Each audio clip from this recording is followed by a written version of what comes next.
In this video, I want to talk a little bit about tolerance zones. So this is an example I've given in trainings a bunch, and you've probably seen if you've heard somebody talk about the difference between coordinate dimensioning with plus minus dimensions and geometric dimensioning with position tolerances. So I'll go through it real quick. If we use plus minus dimensions to locate things like features of size, in the case this hole, I didn't put a diameter dimension on it because it doesn't matter for us here.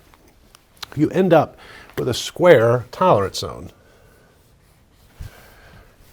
right there.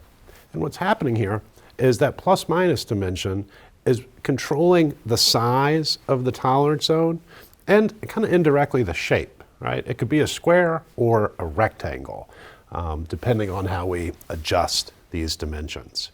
When we use a position tolerance, the location of the tolerance zone stays the same, right? We lock it in with basic dimensions, and then we can change the size of the tolerance zone separately.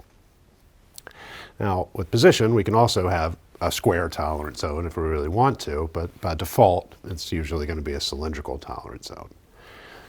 Now, what does the square give us? Right. If I draw it real big right here, we've got sides of 40 thousandths, and I picked this for a reason because they're nice round numbers. We end up with a little triangle in here with sides of 20 thousandths and a hypotenuse of 28 thousandths. One reason given for not using square tolerance zones is that if you're checking parts and you find the center, right, of one part, and it's right here, right, so x20, y0, you're good. Another part could be y20, x0, you're good. And again, I'm just saying we're using this kind of coordinate system, okay? So x this way, y up and down. Right here, we'd still be good, x20, y20, but we could have a hole, or the center of a hole, that is 28 thousandths away from the center, but if it's not in one of the corners, it would technically fail inspection. So with position, we get around that, right, by just creating a round tolerance zone. So we're just considering how far the center is from where, you know, the center of the tolerance zone is. And I'm using the term center, right, because it's not clear that we're trying to find the axis of this hole, right? That's not like an industry convention or written down anywhere that I know about. It's definitely not in Y14.5. I can pretty confidently tell you that. Now, for the longest time, when I explained this, I explained it in terms of the orientation of this hole being controlled by this, right? So the idea is you'd measure the part, it's something like this, right? You kind of measure both sides, even though it doesn't say to do that here, but you'd measure both sides, and you'd find out which one was the furthest off, and then that would tell you, you know, if you had enough orientation error to fail the part. Essentially, the axis of this hole needs to be oriented within 40 thousandths. But I was recently just kind of thinking about it, and I was like, you know what? Just about every drawing, coordinate dimensions, is going to rely on title block tolerances to an extent. So the orientation of the hole, I think in most cases, is going to be controlled with this angle, right? So you're going to have to go in and somehow find if this hole is oriented within 1 degree to one of these sides, which is not trivial to do that. Now, all these problems go away if the part is thin, right? If it's sheet metal, you don't care about orientation necessarily. And in that case, it could work just fine. Right? So what I'm getting at, the coordinate dimension stuff you've probably already heard before, right? It's not clear how you're going to set it up to measure it, and you've probably seen something like this before where, hey, are you going to measure it from the center of the hole to the side of the part, or from the center of the hole to the edge of the part? How are you going to simulate the center of the hole, right? Are you going to put calipers right here and then measure the hole separately and subtract half the diameter? Or are you going to put a gauge pin in it, measure to the other side of the gauge pin, subtract half the diameter? And you'll probably get different answers depending on how you do it.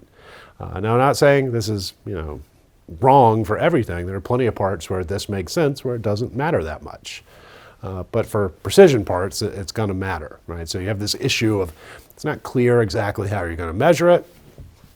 people can have different interpretations on what the orientation of the hole is. And you've got this tolerance zone shape. And if you've been through a GD&T training before, you know you get 57% more tolerance using a circle than a square. What they don't tell you is the circle you create needs to be outside of the square, right? If you created the circle inside the square, you'd lose tolerance, not gain it, right? So you've got to take this tolerance zone and put the circle on the outside. Now, with the typical position tolerance,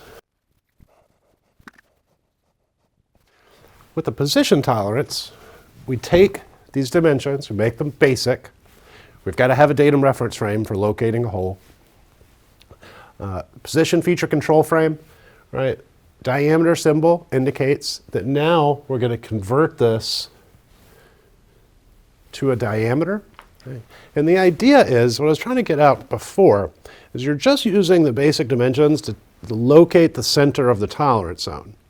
From there, the designer can shrink or grow the tolerance zone however they need to without changing the shape of the tolerance zone, right? Without changing it from a square to a rectangle back to a square. It's kind of separated this out. Now, a designer can have a square tolerance zone position, but it requires two feature control frames, so it's going to look kind of funny on the drawing. What happens a lot is you'll see a position with no diameter symbol, and in my opinion, you just have to assume that they forgot to put it there, right? This in and of itself, in my opinion, does not mean it's a square tolerance zone. Now, you might be able to say, well, why can't I use the square symbol? Maybe you can. I haven't seen it in Y14.5 as being like an official practice. But if you have a drawing note that says, hey, the square in this case means I want a square tolerance zone, I don't see why you couldn't. But I would recommend a note explaining exactly what you mean by this. Right. So now with this, we have the flexibility to have some number here. And we can also apply this at maximum material condition, right? And the way to read this, in my opinion, or how I teach it, is that tolerance applies only at the maximum material condition. You get more position tolerance if the hole comes in larger, right? And the MMC is the smallest the hole can be. That's when you have the least tolerance. If the hole comes in larger than the MMC, you get bonus tolerance equal to the difference between the MMC and the actual size of the hole. And generally, you'd consider the actual size of the hole the largest gauge pin that would fit in that hole. Okay, so that's it. This was on my mind. I wanted to make a quick video about it. Hopefully it was helpful. If you enjoyed the video, please like and subscribe. Leave a comment down below.